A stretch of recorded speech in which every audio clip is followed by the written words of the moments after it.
Good evening, everybody, and welcome to the March 25th City of Colwood Council session. I'd like to call this meeting to order. I'll do so first with our acknowledgement. We acknowledge with respect that we are meeting on the traditional territories of the Lekwungen speaking people and are honored to have the opportunity to build strong working relationships with the people of the Songhees Swepsum nations. Item number 2, looking for approval of the agenda, near-term, long-term, and tonight's agenda. Mover and seconder. Thank you, and thank you, Councillor Grove. Of note, the long-term agenda, this is a brand new iteration as a result of the strategic plan that was passed recently by Council. And I'm advised that if you have some thoughts, then please share them with staff and we can work to refine the long-term agenda. Mayor's message. Unfortunately, our mayor couldn't be with us this evening. He's under the weather. And I have the privilege of chairing tonight's agenda. All right. Adoption of minutes, 4.1, regular meeting of March 11th, and the Planning and Land Use Committee meetings, meeting of February the 5th. Mover and seconder. Olsen and Jordison, thank you. Anyone opposed? No, perfect, thank you. Moving along to public participation. So this is the opportunity for members of the gallery to come forward and speak to council. Unfortunately, this is sort of a one-way dialogue. We're not here to answer questions. We're here simply to hear from you. And I would ask that we all be mindful that anything rude or offensive or anything disruptive won't be tolerated. So hopefully we can mind our decorum. Can I just get a show of hands who's interested in speaking at public participation tonight? Mr. Brown, you're a delegation. You're already accounted for. So with that, I'm not seeing quite a few, but let's go ahead and we can open that up. I did have a note here that Mr. Ferguson, if you're out there and you wish to speak on behalf of, why don't you come forward on behalf of the Seafield Road residents? I have your name here.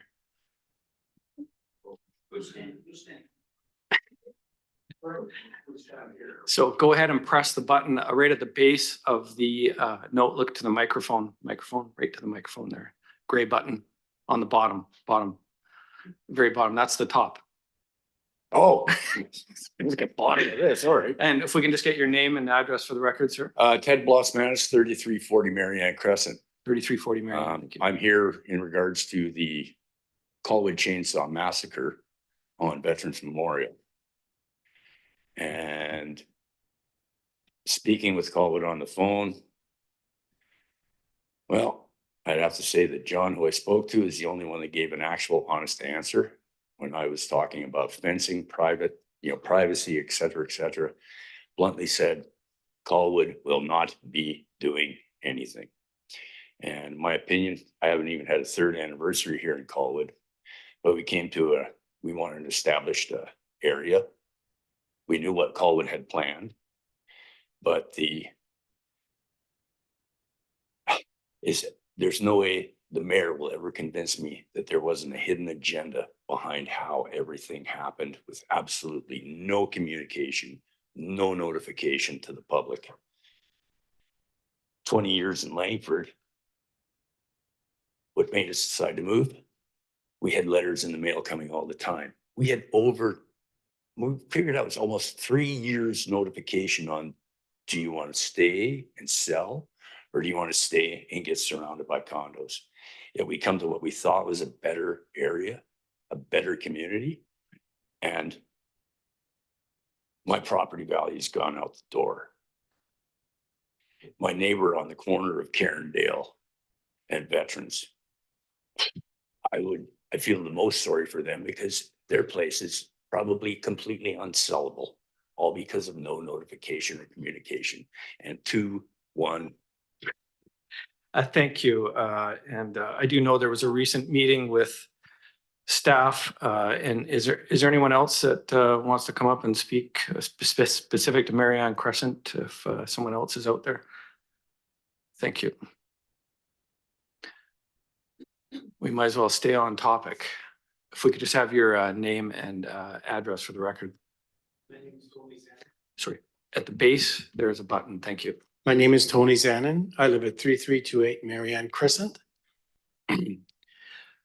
I understand after talking to Ted from BC Hydro that they don't have to notify you as to what they're doing, but it seems like they're trying to inform Colwood.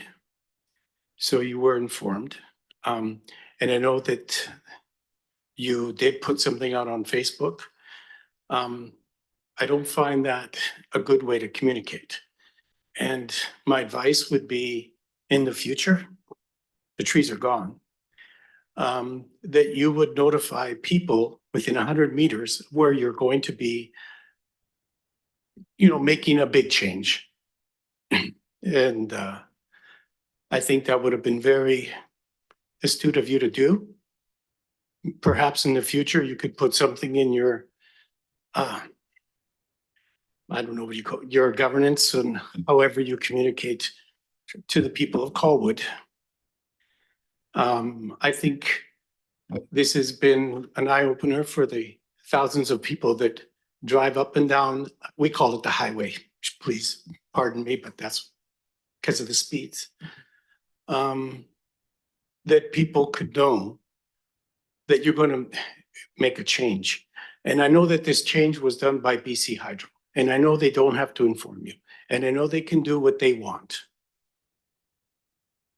But I also know that you're on council, they did inform you, and I believe in the future, a letter to the community in those directly affected areas need to be notified in advance so that we may have a voice. And we can at least talk about it. My wife is standing at the kitchen window, sending me a text as the trees are being cut down in tears. I see, I lived there when there was a creek. Then I lived there when there was a berm. Oh, I guess my time's up. And then I lived there when they put in the trees 20 years ago. And it was really nice to see. And I don't know, maybe something could have been done where the trees could have, maybe some trees could have been saved. Not all of them had to be cut, but I know that they do remove more trees when they're putting in power lines to access the berm. And I know that there's going to be 4 lanes and there's going to be a sidewalk and bicycle lanes going in. And I know that berm is going to get removed, part of it. It has to be. There's just not enough room for 4 lanes, a sidewalk and bicycle lanes and turning lanes and bus stops. So I think perhaps we should look at a plan in advance. And I know that you need to do a study about the 4 lanes. And I know that you asked BC Hydro to move those poles up on the top of the berm. And I think they agreed to do that. So please take that under advisement. It's very stressful for a lot of us. And I used to have a lot of trees back behind my house and they just clear cut it all. So thank you for sharing with us. Okay. And I assure you, we at council will be awaiting eagerly a report that will flow from the meeting that was held recently. So in essence, it's early days and I understand, perhaps it was unanticipated to maybe some of us in the area, the scale of what was going to happen. And unfortunately, we're just going to have to wait for staff to report out. And then we'll see from this table whether there are some actions that we can be taken in bylaws if there's a necessity for that. So I would ask for some patience in that regard.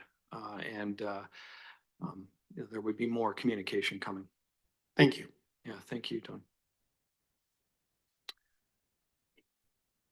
Anyone else? Come on forward, sir. It's the gray button at the bottom. Okay, thank you. Is that good? Perfect. Mark Ringland, I live at 646 Carindale. So right on the corner of Carindale and Veterans, where majority, or not majority, but a lot of the trees were taken down. I'm just here to voice the same concerns as before with no notice of this happening. My wife has a daycare at the house. She's had this daycare for 20 years in Colwood, supporting the community. And to have this happen is crazy to us, just with no communication. I know when council is looking for votes, they come around and knock at our door. But when 27 trees get taken down from my fence line up to the road, there's zero notification. I kind of knew a little bit of this was going to happen when I found the posts coming up the road about 3 months ago. I reached out to BC Hydro or I reached out to the city council, and somebody told me that BC Hydro was doing some work there. But I assumed it was only coming up to where those posts were, but then it ended up coming right up to our fence line, which took out a lot more than we first anticipated. So yeah, I'm just voicing the same concerns that communication was pretty poor on this, that we expected a little bit more, but the meeting that we had on Thursday was great. I think hopefully that can get us going somewhere, that we can come to some resolutions with these are privacy fences or bringing the berm up or replanting some shrubbery or trees or anything like that would be helpful. So I'm just here to say that. Yeah, thank you. And I'm sure there's a range of solutions. So we'll just await staff to report. Yeah, on it sounds like there was a lot of stuff talked about. There was probably 50 neighbors here. So hopefully we can come to some sort of a solution. Thanks for sharing. Thanks. Anyone else? If you got a good joke, thank you so much. So Mr. Ferguson, I did call you, sorry, and I think you waited patiently. Thank you. And come on forward, introduce yourself. And Good evening. I'm John Ferguson from 309 Seafield Road. Seem to have drawn the short straw and be speaking on behalf of quite a few of us tonight. Sorry. yeah, perfect. Thank you. I'd like to talk about Aragon properties and their development. Now, I realise that we do have an approved council plan that there were going to be high-rise buildings or medium-rise buildings very close behind us. However, I'm a little curious as to why planning allowed this to happen with all of us having south-facing bathrooms. We really think that would be a rather major problem if our bathrooms are set up so that a 2-floor house can't see in. Go any higher than 2 floors and hello, you're going to see something you really don't want to see. It's been a long time since I've been to a gym. You don't want to see that. Yeah, so we've got a little bit of an issue there because these buildings are going to be quite tall and very close to us, to the point where in the winter we're going to be in the shade permanently. And I'm unsure as to Colwood. Now, I realise this is not a bi-directional forum. I'm unsure if Colwood even has any consideration of sun angles in planning. Is this something you can answer now? Or? Sorry, can you say that again? The I'm sun unsure angles? Sun angles Okay, gotcha. are even a consideration in planning. So typically when these developments come forward and they are of some height, as part of that process, staff will ask for a variety of reports, including shadowing and what have you. Okay. So that may happen in the near future. And again, it's really early days for what's going on. We are very early for a lot of it. However, we are a little closer on the 4-floor buildings further down the street from my house. Admittedly, there are a number of vacant lots at the moment, but there are a number of houses that are going to be fairly adversely shaded because those buildings are only going to be as close to our back fence as we are. And they're going to be twice as tall as we are and due south. We were actually wondering, but it's probably far too late. Can we just swap can we get the townhouses behind us so that we are the same height as everybody else? Sorry. I think we're too late. Well, to be fair, we haven't been briefed on sort of the specificity for the zoning in that entire property. Because like I say, it is early days. We're very early in the thing and, you know, there's a line of frogs behind us. Unfortunately, the poor buggers move all the time. So I can produce a recording, but I can promise you if you came out to listen to them in a week, they'd have moved. And then watch our agendas. Yeah. And stuff will come through the, this will unfold through the zoning and planning committee first before it reaches this table. I'm sorry, I'm probably very ignorant of the process. And thank you for indulging me on the And topic. you reach out to our corporate services section at any time by email, and you can even get email notifications Cool, thank you. on specific agendas. Yeah, because I chose not, I didn't see the point in insulting you by reading the thing we've already given you in writing. Right. It's, yeah. Everyone's busy. We don't need that. Thank you, Mr. Ferguson. Thank Anything you. else? Thank you. There's lots, but Thanks. Anyone else like to come forward and speak to council?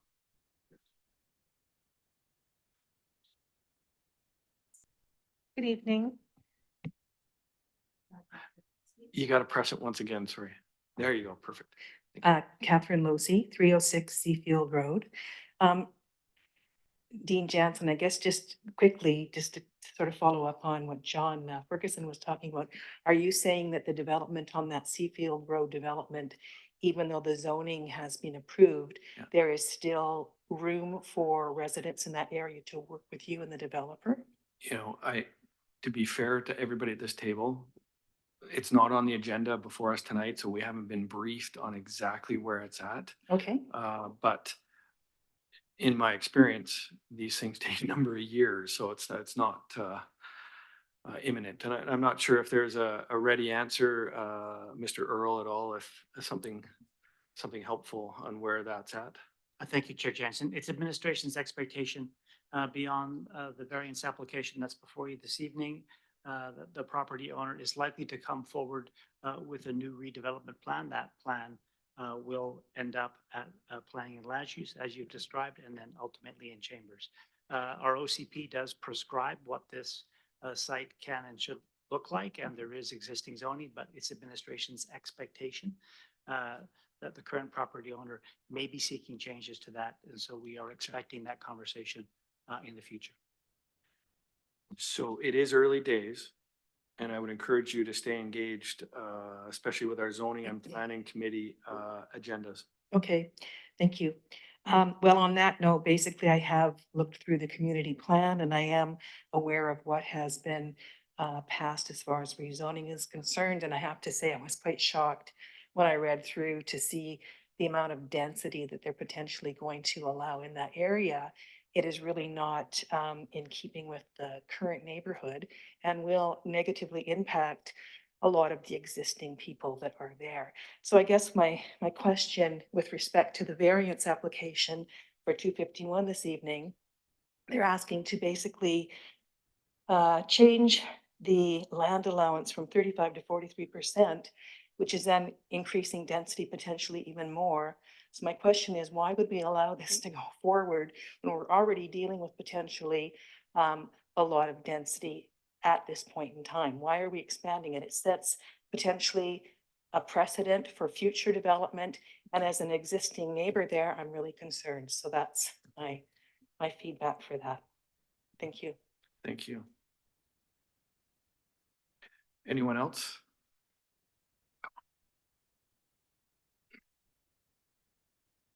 My better judgment, it's Ted Olnick with BC Hydro. And there's an inner voice saying, Ted, just sit down, don't say anything. But I just want to say thanks for giving me the opportunity here. And of course, we only have 2 minutes, but just to go over quickly what has transpired and the work we're doing. The work we're doing is to provide power to a development out by Royal Bay area as part of the Royal BC Museum. We've also added to the line as well to help with the growing demand that is happening in Colwood and in the area. Residents are correct. I mean, we don't traditionally notify residents when we're doing work because we're on road allowance. It's something we just, you probably don't even hear of when we've done work because we just do it. We do hundreds of these across the province. That's where we're on the road allowance. So we don't have interference. We have challenges where somebody would say, no, you can't come on our property. So we're on road allowance. If we're on trespass on someone's property, we'll negotiate with them. They'll probably be sick of hearing from us because we'll make sure if we do any tree removal on their private property, we compensate removal for tree removal on private property. We don't compensate when we remove trees from municipal and road allowance. We had to remove 2,000 trees on the Pacific, through the Pacific, the national park out there for a line that had to go through the park. It was about 2,000 trees out there. So it's a challenge for us. And I think reflecting on this, knowing, and, you know, doing my job for over 20 years now, seeing how development is happening across the island, as I mentioned, it's changing. It's no longer just a simple line going through an area and, you know, we can go ahead and do it. There's no interference. So there's a lot of clearance between someone's house and where it is. Going down Veterans Memorial, you'd think that, you know, it's just, we would be fine on it the way we were. Of course, when you do a road allowance or road increase, yes, that's going to impact it. I wasn't aware of that. That's not a reason why we shouldn't have let people know. I wasn't aware of that the road was going to be increased. But honestly, I don't think it would have changed much. We would have still gone through because we were on road allowance. And I'm not, you know, the crews that are out there, they have a job to do. They're focused. They're not in community engagement. So their job is just to make sure that that they go in and trim the trees and they do it safely and focus on that. But going forward, I think it's something we have to look at, is making sure we can look at all of the angles when we're putting projects in across the island. And thank you, Ted. It's appreciated. Thank you. Anyone else for public participation?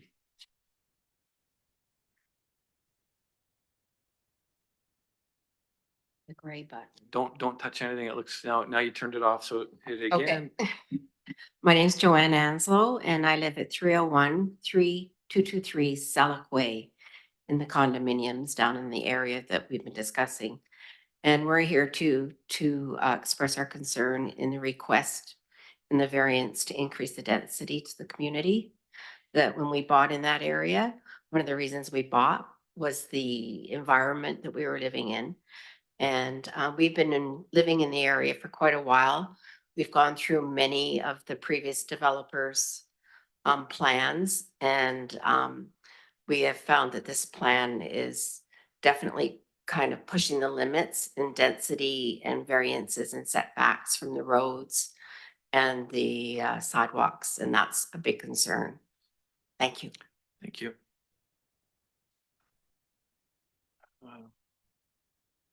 This will be a final call because we are at our 20-minute limit here. Anyone else wish to step forward and speak to council? Seeing none, thank you everybody for your feedback. And delegations. I'd like to welcome Mr. Bob Beckett and Bruce Brown to come forward from the Vancouver Island Supports Ukraine initiative. Thank you very much, Mr. Mayor and Council. I'm here tonight with my friend and colleague, Bob Beckett. I appreciate the fact that you've been able to give us some time tonight on what looks like a busy evening and a full agenda. So appreciate it. As you know, our team traveled to Ukraine in November of last year and visited 4 or 5 communities, providing some assistance for a variety of projects. One of those projects was the small town of Olika, which desperately needed a school bus to help transport children from a school that didn't have a bomb shelter to a school that did have a bomb shelter. I'm not going to go on at any length about the project because we have a short video that I understand we're going to play, and that will be self-explanatory. And we've got a couple minutes at the end. We'd love to answer any questions that you might have.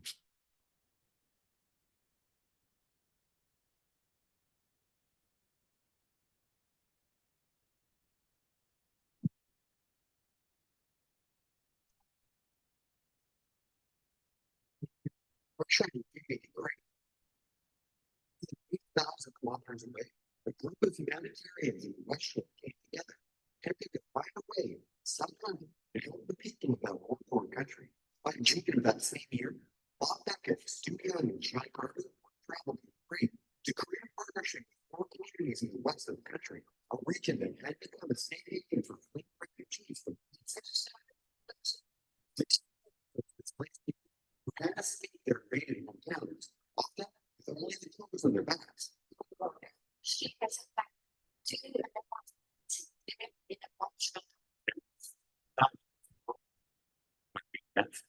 Displaced families. Living like that. If we look at news, teacher in an unemployed fire station, one that indicates a Russian rocket attack would have to become a lifeline for the entire town. The team established a relationship with the It's not people let it. You have to work with the Vancouver based group to get aid into Ukraine. $400,000 was raised, but that money was used to purchase food. Those displaced by the war. Roughly 85,000 people were fed through that initiative, as well as providing water purification in the region to bring those people clean drinking water. $32,000 in firefighting and rescue was also sent over to that underfunded fire station. Upon the team's return to Canada, those newly established partners reached out to the team, asking for more help.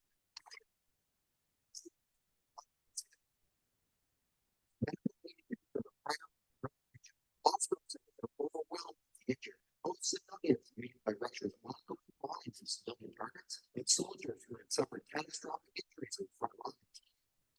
Second fundraising February of 2023, Beckett was accompanied by Papa on returning trip from Ukraine. Although during this trip, it was for a taking his toll on the country. Public feedback reports that the emergency sickness counts across Ukraine, and nearly every community has many streets and memorial. Those in the community that have made the ultimate sacrifice. Tens of thousands of dollars in medical aid to the region's hospitals, all made possible for donors here at home, including 6 surgical medical orthopedic drill kits to be used in ORs and 4 hospitals during the region's time. This is principal education. He was about to see for himself attending school in active war zone was like. School windows have been sandbagged in the case of welcomes to hit near the building in the basement of schools and being transformed into bomb shelters, which is not until they have to travel these bomb shelters.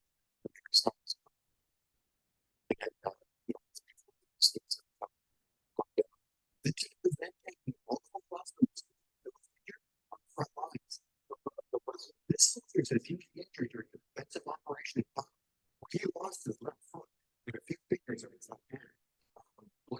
This man says he was shot in the shoulder. Once he heals, he'll be heading back to the front line to defend his country. All that medical aid that was brought to Ukraine by the team was directed to these hospitals to help. They're doing between 100 and 200 patients a week. Over 9,000 patients so far have been treated at the small regional hospital. So just the soldiers, the number of civilians treated here during the course of the war have not been counted. The trip was a success, but the need still immense. In November of 2023, Beckett returned once again, this time with Brown and Christine Lerville, to deliver more aid, this time having more regional. This bus, it replaces the school bus. It covers children.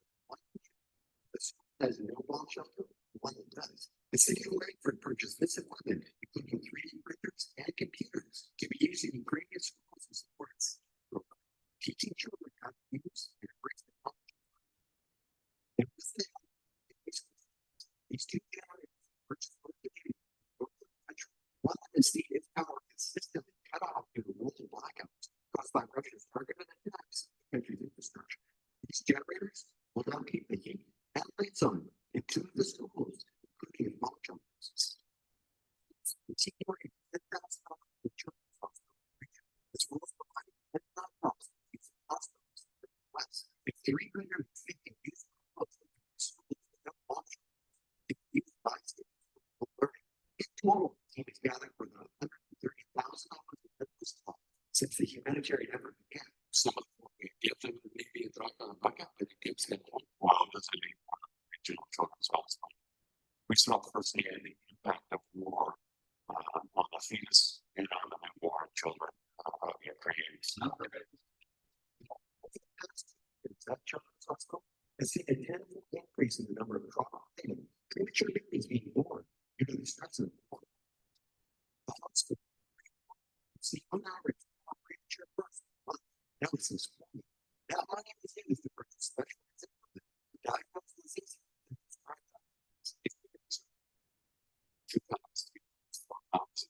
The team is now looking forward, focusing on the next leg of the fundraising to help these tiny children in Ukraine. The plan is to build a breast milk bank at Children's Hospital, one that will serve the entire surrounding region. The population nearly 4 million people, certainly quality out of the works on the hospital's front line. It says that many of their stressed mothers are unable to produce enough if any breast to feed their fragile infants. Francis Jones, BC Women's Health Care, knows the benefits breast milk can provide for compromised infants. She said because the internal systems of a premature infant are so underdeveloped, the mother's milk or human milk is absolutely crucial to their survival. Receiving something other than milk.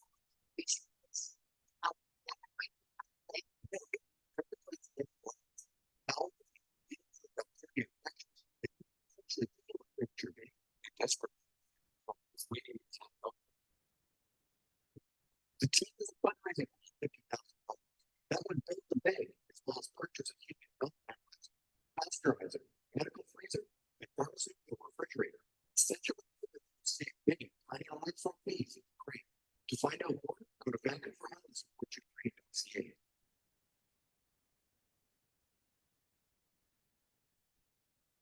Thank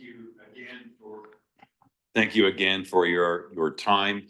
I'm just going to add a couple comments that we are so grateful for the support that we receive from your community to provide that bus. Bruce and I and team are gearing up to return to Ukraine, likely in September. We would hope that it would be during a time of peace. Regardless, they'll still need our support, and we're reaching out looking for 5 communities to step up and to take on another project so that when we return, we can deliver not only medical aid, the breast milk project, educational equipment, but we'd like to partner again with 5 local communities to provide additional support to those communities. With respect to Oleka, the community that you supported, their mayor has asked that I, in turn, make this announcement and provide this certificate to mayor and council. And this is an announcement. You have to apologize. Their translation isn't 100% perfect, but announcement: Colwood community, for its responsiveness, humanity, fruitful cooperation, sincere charitable assistance, and personal significant contribution to the social, economic, and cultural development of the Oleka territory community. And it's signed by the village head or Mayor Petedetsky. And I'll bring that up to you, Dean. And Thank you, Chair. we will display this, I'm sure, with pride. And I would like to offer the opportunity for you to come back when Mayor Kobayashi is here, perhaps for a more suitable photo op. Absolutely. Any questions, sir, council, before I sit down? Anyone from council? Councillor Olsen. Mr. Beckett, I haven't had the chance to introduce myself to you, but I just wanted to, wouldn't be right to not say thank you for all of the hard work that you're both doing in your efforts to help support Ukraine. So I just wanted to thank you. You know, you watch videos like that and you know, it's important that we see things like that to remind us that these things are going on in the world. So thank you very much for all of your hard work that you're doing. Thank you. You're doing very, very good work in Ukraine. It's a pleasure. Thank you. And again, if it wasn't for team members like Bruce, if it wasn't for generous donors from the community, including some of your developers that we count on, I would again thank you for those comments. Thank you on behalf of the city of Colwood for what you're doing, Bob. And we look forward to once again digging into our pockets in this community to help fund your future endeavors. Thank you so much.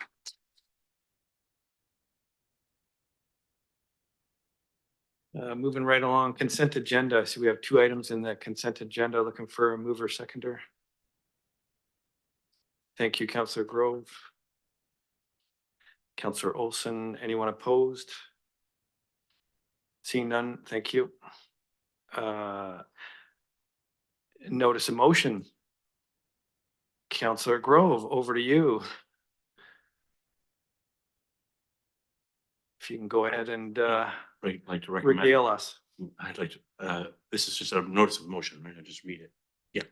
I'd like to recommend that staff be directed to return with options for the Red Dress Project sculpture, including consideration of cost to purchase and install, as well as ideas for the location, whether indoor or outdoor. Thank you, and that'll be brought forward in an April meeting. Thank you so much. No discussion.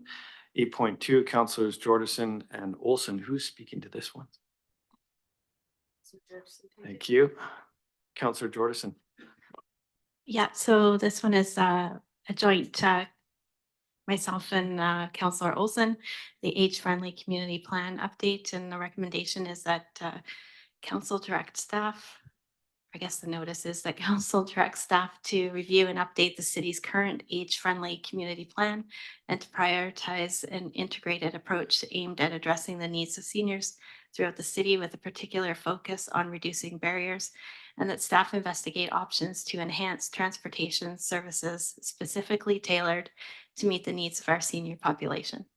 Thank you. And as well, that'll come forward in an April meeting. 9.1, calling on myself. I'll read the recommendation that staff conduct a review of policy DEV 001 development application consultation, specifically the 75-meter notification to property owners or sites, which are subject to a rezoning application. And if I might, so that's, I'll move that. I'm looking for a seconder. Thank you, Councillor Ward. And I will indulge in some motivation perhaps.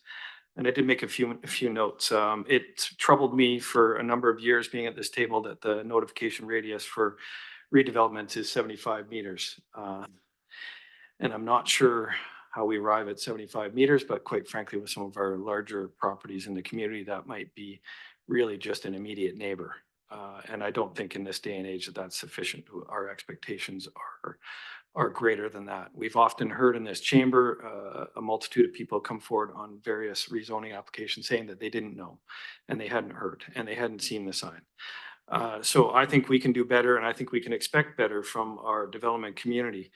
I'm not going to prejudge an outcome, but I do believe that a much wider radius is suited to this, to make an improvement in this. And in fact, the only suggestion I had off the top of my head was that, we often do things by way of postal code mail out. So perhaps postal codes for that street plus adjacent postal codes, what have you, whatever staff think might be appropriate, might be one solution. As well, the size of our sign is quite limited. I think it's like, I think it's 3x4 or something close to that. So I think review of the size of the sign could be conducted as well. Further, and based on some conversation that we had here this evening, I wonder if there is room for us to explore notification for pending works on rights of way. It could be as simple as signage again, or a posted mail out, something other than just a Facebook post or a note on our webpage. So I'd love for us to think about that and staff to consider that. That's it. Councillor Ward, why don't we start with you since you're the seconder, if you don't mind. Thank you, Mr. Acting Mayor.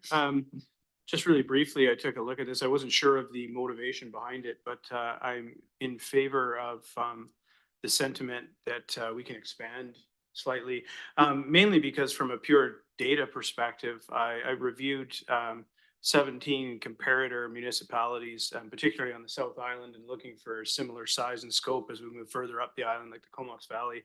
And the median number was 100 meters. So the outlier was 75 on the low end. On the high end, it was 120 meters. So, I can't speak to other methodologies like postal codes and things. I think the consensus that I could see was that a metered distance was the standard, if you will. And, I was very tempted to make a motion to just suggest we move that to 100 meters, but I would allow staff to do their work first to determine if in fact that median number makes sense in the municipality. But I'll support the motion because I do think we, we should be in line with the majority of communities on the island anyway. Thank you. Thank you. Councillor Jordison. Thank you. I just wanted to commend Councillor Johnson for bringing this forward. I think this is it's really important, and especially from what we've heard from this evening, I think that, looking at increasing it is definitely important, as well as just getting the information out there to let more people know, and the engagement and the communication that we may be missing, may be it may be worth it to provide extra communication at the cost that might, be incurred. It's worth it in the end to engage, communicate with the public. So thank you. Thank you, Councillor Day. Here we go. I wanted to speak in favor of this, just from the perspective, not just of lessons recently heard, but it's really important to be engaged. And in order to be really honestly and truthfully engaged, you have to have a level of trust. And it's only by being familiar with being here and having conversations with our government and knowing what's coming up, that people can take advantage of the opportunity to help shape this community for the better. So I think transparency is really important, and it's not easy. It's easy to miss a sign. It's easy to be busy with other things in life. But I think a letter to your door is far more likely to be responded to. And the more times you come here and get involved, the better chance there is that whatever the council of the day is, that they will get it right. So hopefully we can instill transparency and communication into this community. Thank you. Thank you. And question for staff, Mr. Chief Administrator, can you take direction on that addition, or would you like an actual amendment? Thank you, Chair Jansen. We can take direction. Thank you. So, and that's the part about the adding the work being done on rights of way is what I'm referring to. So seeing nothing else, let's call the question. All those in favor? Thank you. That's unanimous. And over to 9.2, calling on Councillor Jordison. Hang on just a sec here. There you go. Right, that's right. So this is regards to the waste management compost services feasibility study. And I guess I don't really have anything prepared to say, but I guess I just think that on the taxpayers, on their part, it would be good to have a look at this to see if it might be better to contract out to one waste facility company for all of Colwood, and if there's better pricing that we can offer to residents through a single contracted company, and just logistically considerations with how many trucks that we have picking up garbage in 1 week on one street, how it impacts the environment, and the cost savings that we could look at there. So yeah, that's my motivation, just to see if we can look into this further. Thank you. Councillor Ward. Thank you, Mr. Acting Mayor. First of all, I would say that I support this in principle. There are potentially hundreds of dollars of savings per household in Colwood by looking at a consolidated service. I know it's something that I heard from residents during the election time. I personally believe that the city delivers decent value for money. I see that. I understand the level of output that we get from Public Works and from other departments here. I think they do a great job. Then there's a misconception that, the only way to add garbage services is to develop all of that at great expense, right? To get our own city works yard, you know, buy our own fleet of equipment, hire our own workers. But it's done with great effect elsewhere through contracting out. Courtney Comox, for example, uses Terra on a 10-year contract. Surrey uses GFL, North Cowichan contracts out, Nanaimo Parksville via the regional district. You know, every example that I look at comes in at a very reasonable cost, anywhere from $50 to $200 less than what a typical single family home anyway in Colwood pays. There could be discrepancies in multifamily homes. But I think one of the reasons that you know, I ran for council was to safeguard taxpayer dollars and to be fiscally prudent, which means sometimes not spending taxpayer money trying to find ways to cut it, but it also means to find ways to be efficient and look for efficiencies. And this is one opportunity that we might have, yes, by, you know, using some staff time, which I'm cognizant of as well, but looking for an opportunity to save everybody in Colwood money with really minimal expense by consolidating the service. And the worst case scenario here is that we look at it, you know, we spend a little money looking at it and decide that that it's not for us. But I think we owe it to the Colwood residents and the taxpayers to explore this, because we have that economy of scale and we have that ability to ask for this, whereas the individual doesn't. They just simply move to Colwood or re-up on whatever service they have, and the price is the price. So we've got some bargaining power here, and I think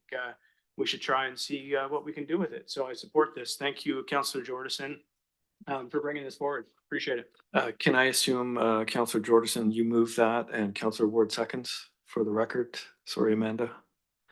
And Councillor Day. Thank you. I think this is a good idea. It's not one that jumped out at me at first, but it is those the fact that we do put out tenders, and we do have more purchasing power than individuals have to seek a contract for all of Colwood. So I do think this is a good idea. And I think there is something to be said. I live just down Wishart Road. I get my garbage only picked up once a month because I thought, you know, I have a long, steep driveway for one thing. I have to haul it up there.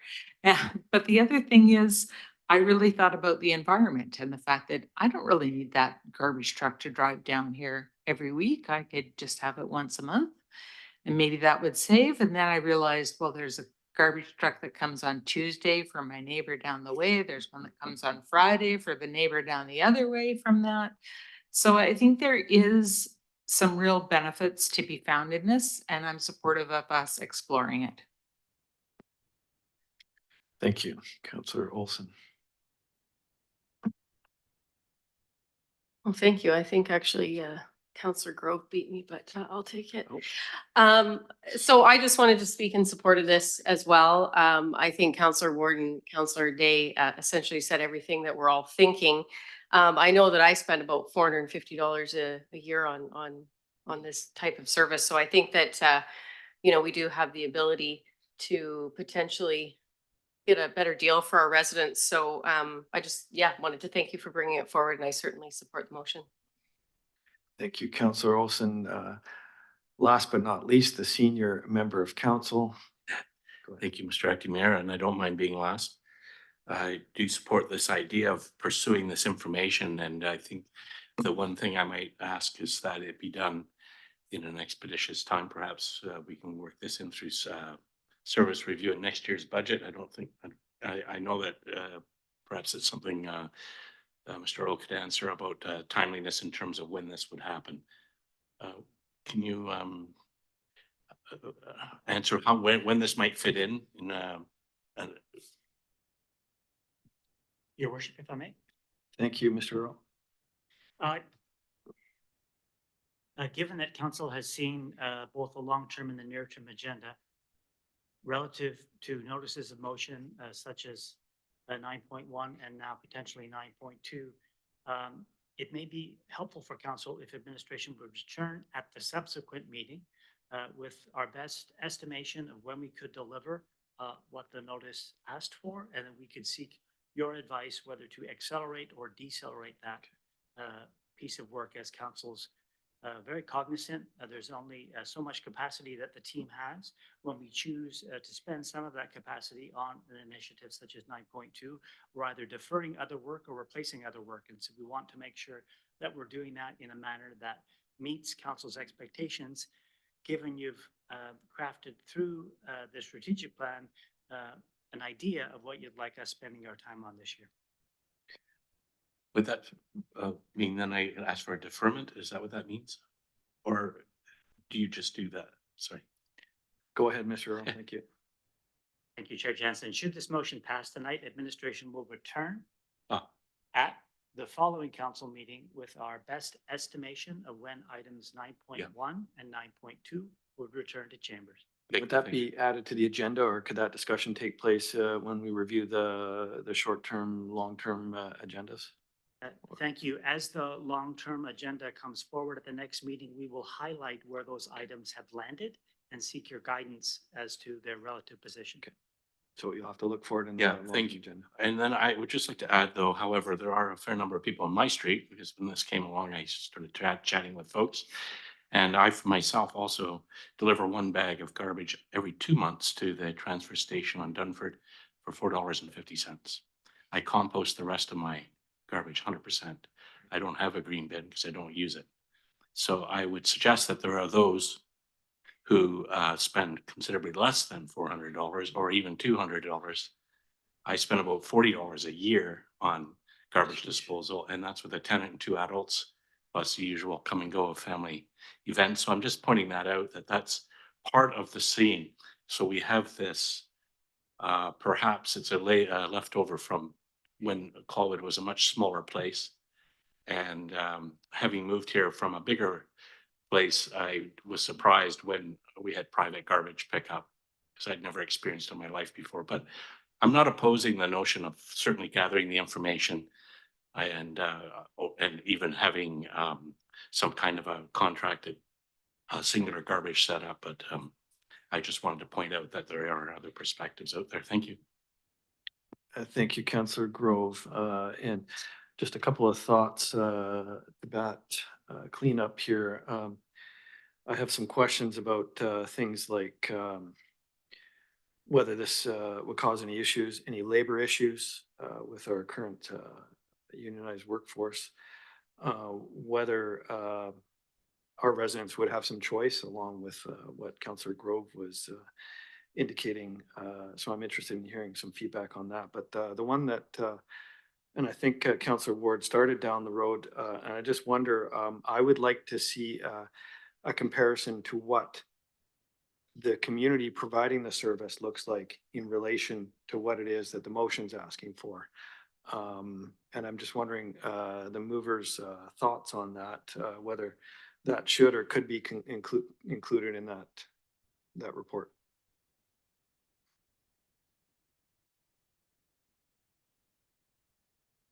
Yeah, certainly. I don't I don't see why not. That would probably be really helpful. We can add that. Thank you. Did you want me to? Sorry, hang on for just a second. Can staff take notice of that direction, or would you like an amendment to that, Mr. Earl?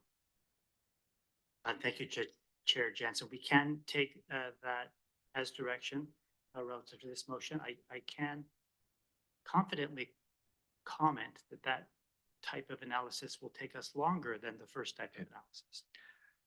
I personally think do it once, do it right, but go ahead, Councillor Jordison. Yeah, I think I don't think adding that is a big deal. So can you explain, Councillor Jansen, exactly again? Sorry, the motion speaks to a contracted relationship.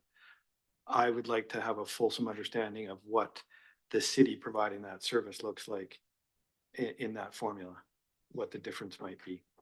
Yeah, no, I think that is important in the analysis. So Thank you. I'm happy with that. Yeah. Councillor Day. Thank you. I would just ask that it be an amendment because it quite changes my opinion of the motion. And my reasoning is very simple. You know, we already have a big question mark and work approved to improve our public works. So realistically, that really is, in my opinion, a wrench in the works. Going out and finding out what we might be able to get on a request for proposal is very different from looking at how we would carry out the business of doing recycling and garbage here. And it's been a big bone of contention in the past. We used to do organic composting here, and it caused significant concerns. So I'm not looking to expand the businesses that we do. I don't mind hiring as a city using our leverage if that would be a cost savings to our residents. Thank you. And I think the intent of my ask is that, I mean, maybe it's a less expensive option. I'm not sure. We don't know yet. Councillor Ward. I would agree with Councillor Day that impacts my belief on this as well. I would support, you know, the examination of an RFP process using some of those comparator municipalities that I mentioned, like North Cowichan and Imo Parksville, Courtney Comox, so on. Yeah, I think it's a completely different ballgame to look at taking it on as a city. So if there's an amendment to the motion, I'm not sure I'd support it. I'll stick with my support for the original motion as is. Thank you. Councillor Jordison, sorry. Go ahead. Sorry, just with everybody else comment, I think that is a bigger fish to fry if we are going to add that in. So I think at this time we should, I think I'd like to just keep the motion the way it is and go with that. Thank you. And reading the room, I think we'll extract that portion based on feedback from council. Thank you, Mr. Earl. Any final thoughts?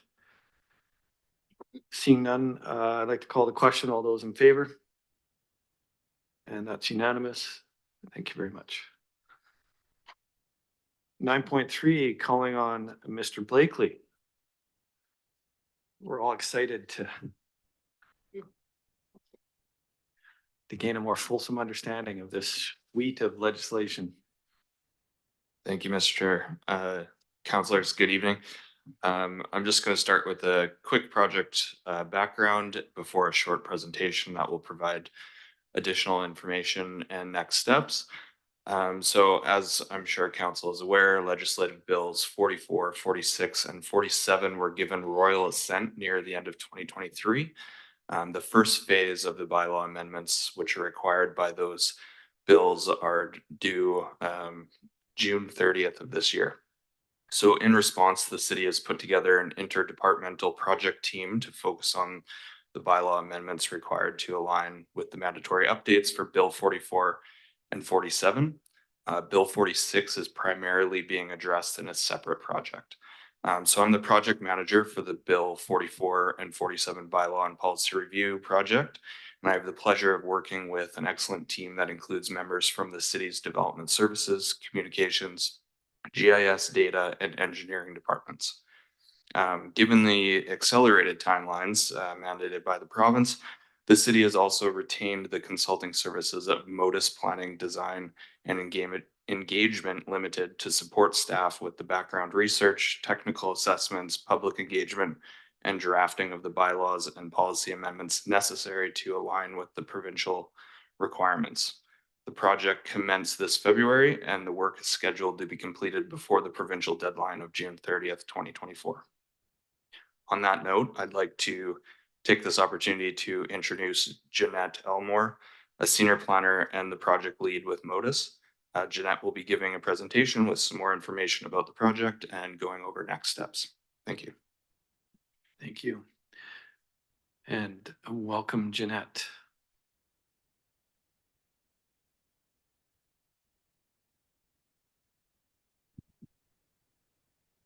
Good evening.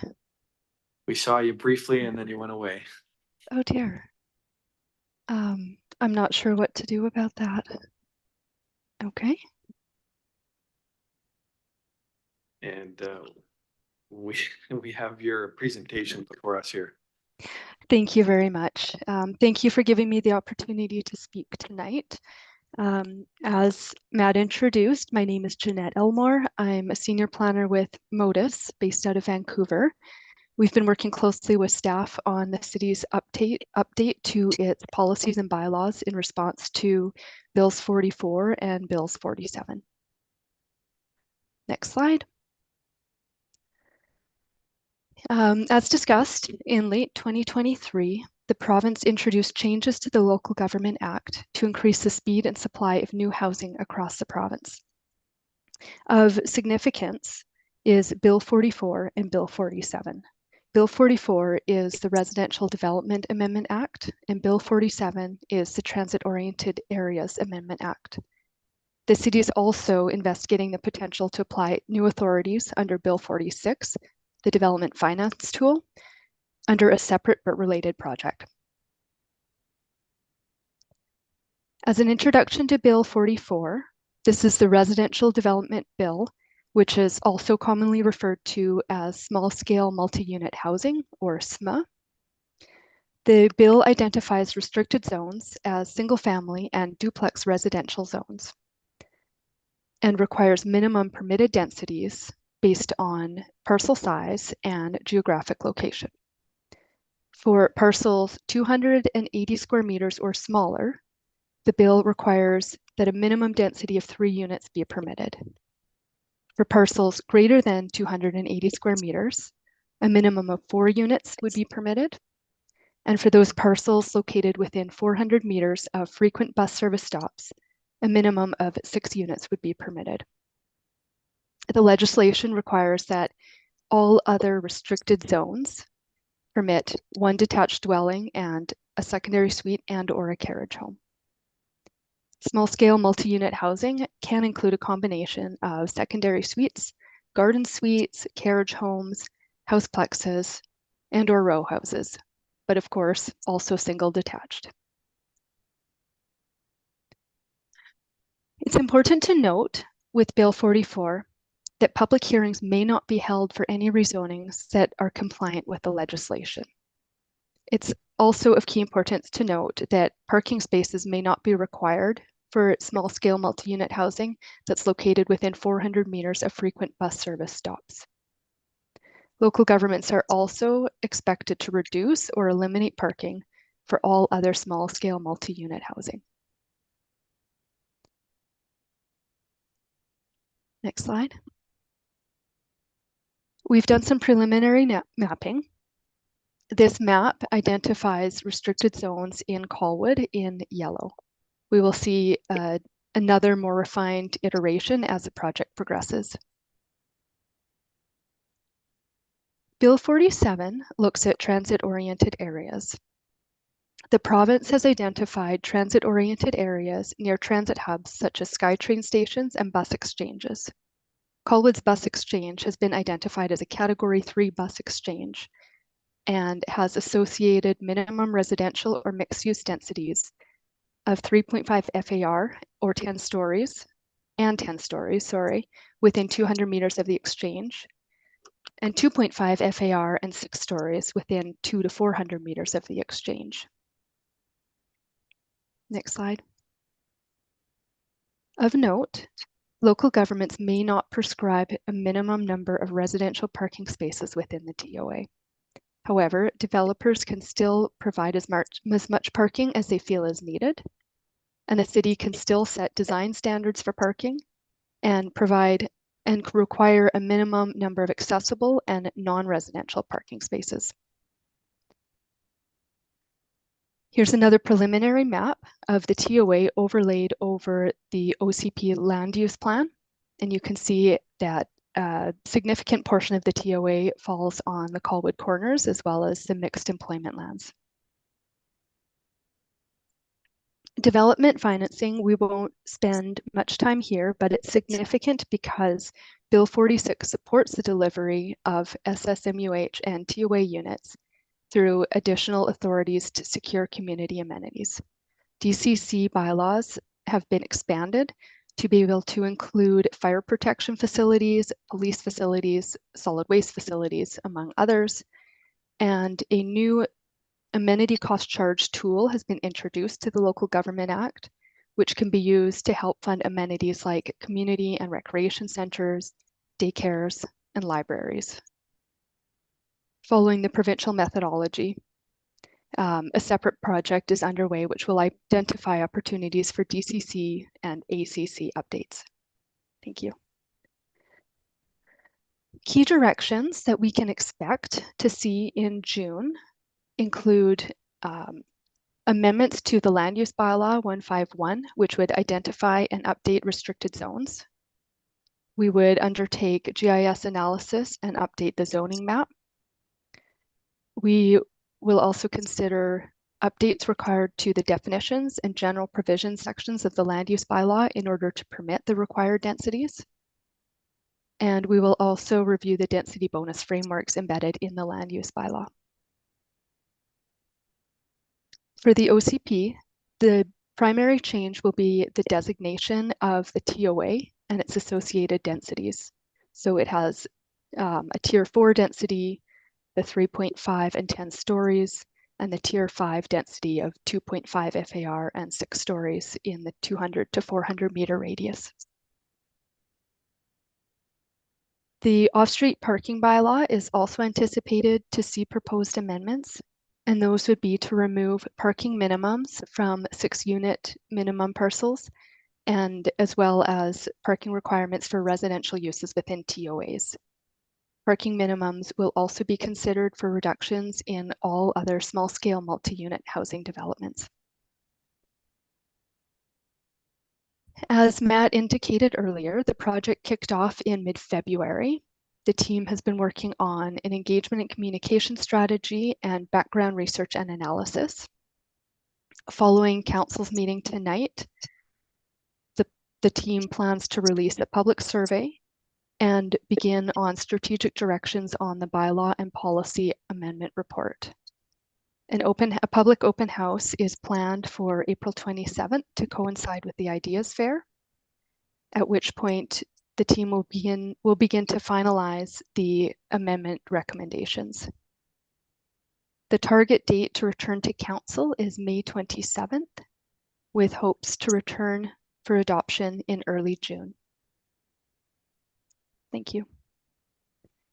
Key components of our engagement strategy include completion of the engagement and communication strategy to outline the approach, a website update to the Let's Talk Colwood site, release of a public and stakeholder survey launching in early April, and the public information session mentioned.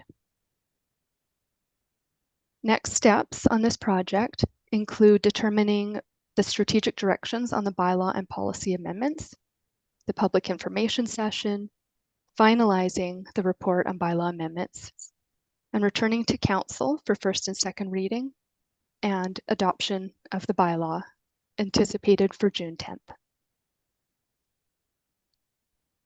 Bill 44 also includes requirements for proactive planning, which will follow after adoption of the mandatory elements for June 30th. This includes updating the housing needs report using a standardized methodology released by the province, and the deadline for that is January 1st, 2025.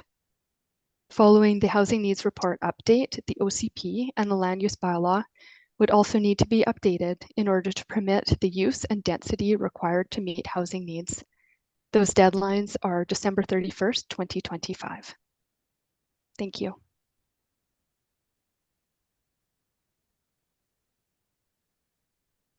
Thank you, Jeanette. And Matt, you're good. Anything else, Jeanette? Are you ready for questions? I'm ready for questions through the chair. Councillor Day. Thank you. So these bills leave a lot of holes for us to try to figure out how to deal with in terms of, you know, removing parking requirements, for example. We're already getting a lot of pushback. So I'm just wondering if in your presentations, you could highlight where the choices are, because I'm not seeing a lot right now. And in your map that you included on page 5, the City of Colwood Restrictive Zones Preliminary Mapping, there's no legend.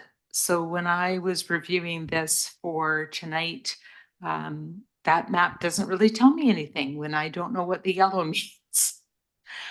You did mention that that was where restrictive zones were in the yellow, but we really do need to, we need to talk about these bills because it's a big change for Colwood, and a lot of the problems that we end up dealing with at the table here are about parking, lack of accessibility.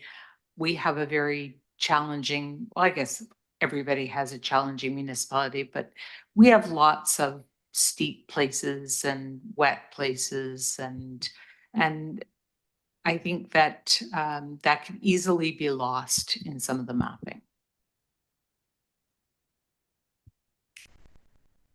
Is there anything in this that you could highlight, any choices for us? Through the chair. Go ahead. The map, unfortunately, due to having to have the presentation in advance of this meeting, we hadn't quite got to the stage of completing it. But for the public engagement sessions, we do plan on having a more finalized map with a legend that will be a lot more legible and easy to understand. So for the ideas fair, we'll have that prepared and hopefully be able to have more in-depth discussions with the public. So for those more in-depth discussions, I think it needs to be a bigger map, I guess, is what I'm saying, so that we can actually see some of those details, because one of the great benefits to those public sessions is having the feedback from people who've been here a long time or who've witnessed problems, and they can point to the map and say, you know, here's something that you need to think about. So that would be good. Thank you. Absolutely. Thank you. And Councillor Grove. Thank you, Mr. Acting Mayor. I think it's on about page 6 of Bill 47, transit oriented areas. Just a little clarification. Colwood's bus exchange is identified as a category 3 bus exchange. A few pages down, we have our map with the tier, I can make it out here, tier 4 and tier 5 circles. So what's the difference between a category and a tier? And how could you, can you just explain it to me? I may have missed something somewhere. Is it just, you know? Do you want to take that one, Jeanette? I can speak to it, but you have the, so it might be easier for. Through the chair, yes, I'm happy to speak to that. The province designated 4 levels of TOAs, so 4 categories, and to each of those categories, a tier applies. So this is category 4 and 5 as it applies to category 3, tier 4 and 5. Category, through the chair, category 3, tier 4 and 5, yes. But what does category 3 mean then as opposed to a different category? Through the chair, a category 3 TOA is typically a bus exchange in a medium-sized city. Right, you know, we got SkyTrain stations would get a bigger number, higher number. Correct. Thank you very much for that. Through the chair, perhaps staff, there's a guidebook that the province has that has a diagram that makes it a little bit clearer. So perhaps staff can share that with council. Just no, that's cool. I get it now. So and then within that, there's the tiers, and that determines the density, etc. That's good. It just, I thought maybe I was missing something obvious, but thank you. Councillor Ward. Thank you, Mr. Acting Mayor. Through the chair to Jeanette. I know in the early incarnations of Bill 44, and I moved fast, so that wasn't that long ago. Was there any provision yet for inclusionary zoning? For example, rental and below market housing, is that something that's occurred yet at this stage? Through the chair, there are some provisions towards inclusionary zoning. Much of the amenities previously secured through inclusionary zoning or through negotiated amenities have been moved into the ACC bylaw. In the interim, there are some authorities left for inclusionary zoning through small-scale multi-unit housing, but in general, those may not impact the minimum required density, the minimum allowable densities. I'll leave it there. Okay, great, thank you. You know, the reality is the ship has sailed on this. It is what it is. If they weren't going to debate it in the legislature, they're not going to debate it in this forum. It's a pretty blunt tool that provides density bonuses, really, in my opinion, without targeting the specific parts of the market where housing's needed, like rental, assisted housing, co-op, and so forth. You know, but that's a debate for another day, and ultimately it's a political decision, and that's for other people to concern themselves with. We have to concern ourselves with, you know, how it impacts us at the city.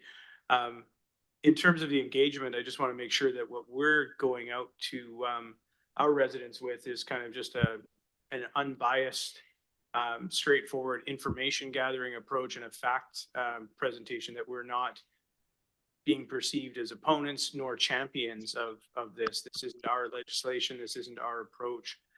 So I just want to make sure that our perspective is very much a neutral one. Thank you.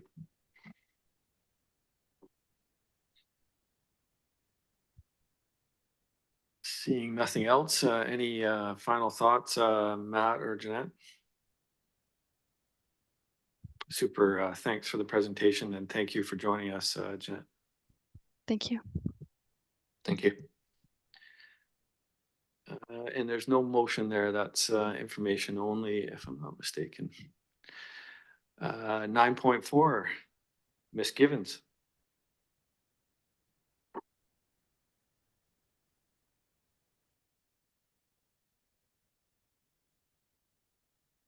Thank you, Mr. Chair.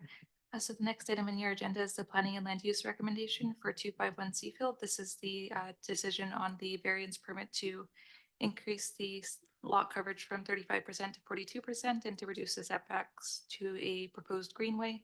That's for pedestrian use only, from 6 meters to 4 meters for an apartment and 6 meters to 2.5 meters for a townhouse.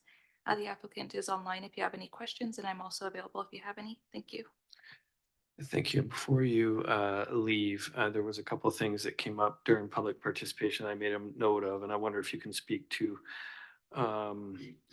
that. First off, the setback, that's in relation to the buildings adjacent, the greenway, as I recall, from zoning and planning. Is that correct? Yes, that is correct. It's just to the greenway, the setbacks to the properties behind the home or to the other roadways are not being requested for a variance. It would just be any proposed roadway that's for pedestrian use only. Okay, so it's a specific side setback between the two buildings, as I recall. And then the 42% lot coverage, I believe there was a lot of discussion around that at committee. Can you speak to that a little more fulsomely? Like, am I right? Does it all come out in the wash once the full property is actually developed? Yes, so for some context, the 35% lot coverage was initially intended to apply to the entire site. That's my understanding. So it was intended to, when you apply the lot coverage to a large parcel, if this were to be applied to the entire site as a whole, the whole two water site, it wouldn't be 42%, but because we are reducing the lot size to individual parcels, it ends up being 42%, and that is consistent with other zones in the city of Colwood for townhomes and apartments, and 35% is usually more or less applied to single family homes. So because they're proposing townhomes and apartments, 42% is what they're requesting, and we have no concerns with this request. Thank you so much. I'll bring it back to council. Thank you, Councillor Day. Thank you. I was just curious why the development variance permit is coming forward now. As I understand it, the planning is not in place. So I was just confused by the timing of the variance. Can you speak to why the variance is coming forward now?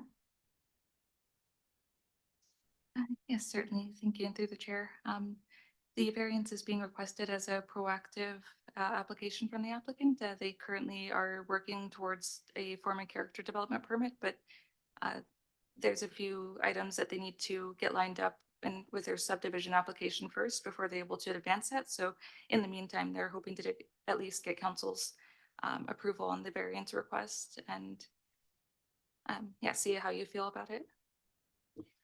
Thank you. Certainly what I've heard from residents is real concern for how this fits with the existing homes in the neighborhood. Is there anything, it just feels like we have so much pressure from Bill 44, 46, and 47 that there doesn't seem to be much strength really in speaking to density in your neighborhood.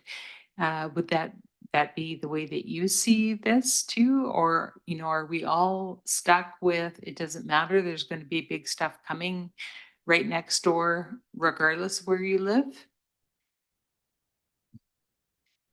Thank you, Councillor Day. I'm not sure I'm able to speak to that, but I will say that this proposal is in compliance with the zone that's in place. So it complies with all the requirements of the CD6 zone outside of the setbacks and the lot coverage. Thank you. So then I'll just speak to the impacts that this will have on the development itself. And that is that it's reducing the size of the green space that they will be able to share, which I would imagine is the green space that children would have to kick a ball around in, play around. When I lived in a development very similar to this growing up, it was a very utilized space, and space matters to being able to be outside and enjoy the air and the elements. Thank you. Thank you, Councillor Day. Councillor Ward. Thank you, Mr. Acting Mayor. Just a quick question. So specifically on section A, the reference to land use bylaw 151, we saw 151 referenced in previous presentation. Would these setbacks then be in alignment with proposed changes to 151, or is this project specific? Thank you, Councillor Worden, through the chair. This would be a site-specific variance request, so this would only apply to parcel, the two parcels that will have the apartment use and the townhome use. Okay, and then I guess my other question, I'm comfortable with section B. I think the explanation makes sense, the lot coverage to 43% for attached housing. But one item that did draw my attention, I tried to guide most of my decision making around land use by the OCP. And in the materials from the Planning and Land Use Committee, I noted that there is a comment that the density proposed is probably the highest that might be expected. And it says the OCP anticipates townhomes as the most intensive housing type in this particular area, but gives us no indication of density. There is an explanation tacked onto that, that if you were to take the density of the apartments and townhomes and spread it out in townhomes across the whole property, it would be equivalent. But then there's also the disclaimer that because of wetlands and everything on this property, you actually couldn't do that. So I felt that was a little bit disingenuous in implying that it was the same thing. So while I'm obviously a proponent of building multifamily homes, I live in a townhome myself. I'm a little concerned that we're maybe trying to squeeze a little bit more off this property than we should be. So long-winded way of asking the question: if we approve the request here this evening, there will be further opportunity to talk about the form that's going to be constructed, whether it's apartment or townhome combination, or is this kind of a fait accompli from this point? Thank you, Councillor Ward. So the zone currently permits townhomes and apartments in this area, so um, there is still the discussion of the form and character, which will be processed by staff as part of the development permit application, but in terms of what the proposed use and density is, that was previously decided as part of the 2006 rezoning. So I think that, I hope that answers your question. Sure. Yeah, thanks, Desiree. Thank you.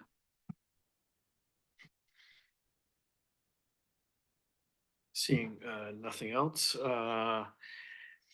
And just one final thought. So that 35% to 42% lot coverage is specific to this particular lot, or sorry, I think there's two adjacent lots. And it doesn't set a precedent. I mean, this is one lot over a handful, or I think there were 7 or 8 parcels through that entire area. So it's not that the entire multi-acre site is going to 42%. Is that my understanding? Thank you. Yes, that is correct. It would just be applying to this one property only. Thank you. All right, thank you. Seeing nothing else, I would like to call the question. It is recommendation from the Planning and Land Use Committee before you, which is the variance for 251 Seafield Road, sorry, and I'm looking for a mover and a seconder.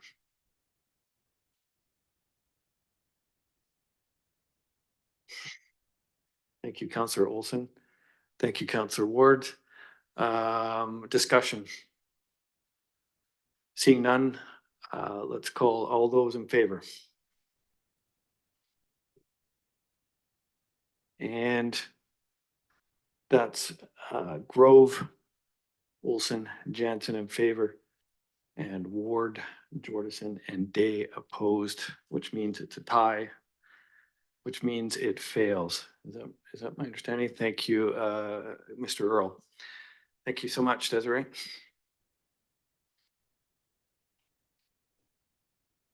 And well, you're up again, aren't you? 9.5, 2346 Sooke Road, fixed term rental condition. Thank you, Mr. Chair. So at the council meeting last March 11th, council considered a rezoning application for 2346 Sooke Road, which would rezone the subject property from the R1 zone to a new CD zone. And part of the resolution required that prior to first reading, staff work with the developer to identify a fixed term as a purpose-built rental. Staff have worked with the applicant and understand that they are willing to secure up to 20% of the units as purpose-built rental for a period of 10 years, which is provided in option 1 of the staff report. The applicant is in attendance in case council would like to discuss, or if you have any questions with this offer. Otherwise, option 2 is also provided as if you'd like to propose something else. Thank you. And thank you, Desiree. So I'll bring that to the table. Thank you, Councillor Day. Sorry. I just wonder, I didn't look it up, but I guess I'm looking for a way to like this. I don't like 20%. It doesn't seem like a substantive amount of the building. But it just occurred to me, I wonder if there's more accessibility there than elsewhere. So I thought I'd ask that question. Sorry, and would you like feedback from staff or from the proponent? Either would work. Thank you. And I think we have a member speaking on behalf of the member of the development team here. I have Luke Ramsey, Aragon Properties, online. Sorry, that was 9.4. Sorry, come on forward, step forward, sir. I was looking at 9.4, not 9. I'm not quite sure what you mean by accessibility. Can a wheelchair person live there? To the best of my knowledge, it's elevators. I don't see why not. Okay. I don't think we've designed any units specifically with light switches at wheelchair level or anything along those lines, but that could always be retrofitted. Not so easily. Well, yeah, no, fair enough, but yeah, no, that wasn't really brought up as a discussion with staff. It was just the housing agreement. That's too bad. I wish that we would consider that more often. That's great. Thank you for your honest answer. And I apologize. Sorry, are you Mr. Campbell? Gotcha, Joyce, gotcha. And Councillor Ward. Yes, thank you, Mr. Acting Mayor. I was the chair of the Land Use and Planning Committee when this first came forward, and this request to place a covenant around rentals came from a member of the committee. And it's been kind of beaten to death. I think at the end of the day, all other aspects of this development were approved unanimously by the committee. Certainly I supported it at the time. I still support it. I think, it was a nice concession, an offer to be made that wasn't required. That was sort of tacked on at the 11th hour, in fairness. So I would like to move that we accept the staff recommendation on this one. Thank you. Second, Councillor Olsen. Discussion. I will, did have a couple of thoughts here, and I just wonder, Desiree, if 20% seems to be an awkward number. Like, can we equate that to a number of units? Is there like, because it could be 7.5 or what have you. Like, can we get a little more specific on that in some way or another? Thank you, Mr. Chair. And yes, certainly. Yeah, so 10% or 20% of the units would be about 14. Right now they're proposing 69 units. So if you'd prefer to amend the rezoning condition, it could be adjusted to that they provide at least 14 or 15 units, but 20% is what we came up with. Okay, thank you. And further to that, it doesn't speak to types of units. I'd be remiss if I didn't ask, are we talking 15 studios, or are we talking a mix? Or are we talking all one type, or what have you? Was that discussed?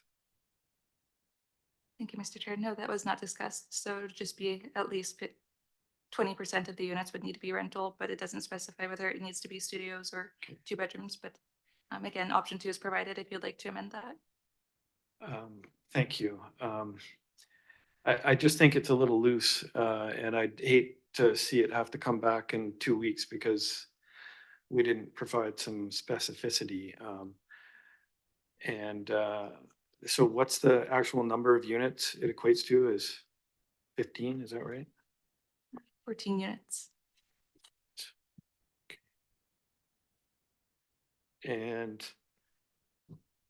also, so I'm going to propose an amendment to this suggestion, to the staff suggested motion, that we specify a minimum of 15 units and that it be a mix of units, as in not all one type or the other. Maybe you can offer us some feedback on how you would like that worded, Desiree. Certainly, thank you. That's a great suggestion. I think we could do 14 units, half of them being, they're only proposing 1 bedrooms and 2 bedrooms, I believe. And so we could do maybe 7 units, 1 bedroom, 10% 1 bedroom, 10% 2 bedroom. I like it. Sorry, you said 15 units. Now you're saying 14. Is it 14 is the number? Yes, 14 is the number. I wrote down 15, sorry. So I would move those amendments. Looking for a seconder. Thank you, Councillor Day. Discussion. Councillor Ward. Thank you, Mr. Mayor. I'm going to oppose this amendment. I think we're getting a little too granular and starting to dip our toes into the development game a bit much there. This is not a shovel-ready project. It's very early days yet. Market conditions could change. The building itself, while the footprint might be similar, they could move from a different percentage of 2 bedrooms to 1 bedrooms or 3 bedrooms. And I think we have to give the developer that latitude, you know, in a free market. So I'm opposed. To me, it's a little small example, but nonetheless, government overreach. So I will oppose. Thanks. Thank you. Anyone else? Thank you. Just in response, I would say specificity doesn't hurt, and it might create a better outcome coming out the other end. And I don't think it's too much to ask. And I'd hate to sit here and think that we did a disservice and it's 14 studios that comes out of the wash when we could have had a say. And I'm not saying those aren't needed, but I certainly think that it's not too much to ask for a mix. Thank you. So amendment first. All those in favor of the amendment? 2, 3. Did you get that, Amanda? I got Olsen. Is that Jansen, Grove, 4, Ward, Jordison, and Olsen opposed. I'm detecting a bit of a theme. I'd like to call the main motion. Let's go all in favor. And opposed. Councillor Day opposed. Thank you for the main motion. I did, who was it? Was it? Do you have everything you need? Thank you. And thank you, everybody, for wrapping that up. 9.6, Desiree, once again. Thank you. This next item in your agenda is associated with the rezoning application for 3211 Jacqueline Road. As mentioned in the staff report, adoption of the amending bylaw to rezone the property has been on hold since April of last year, pending the registration of a development agreement and the plan of road dedication at the BC Land Titles Office. Although the applicant has registered the development agreement, they have not been able to register a plan of road dedication at Land Titles in the near term, since it depends on a few unknown factors at this time, including the future treatment of the intersection of Sooke and Jacqueline, which is under the jurisdiction of the Ministry of Transportation and Infrastructure.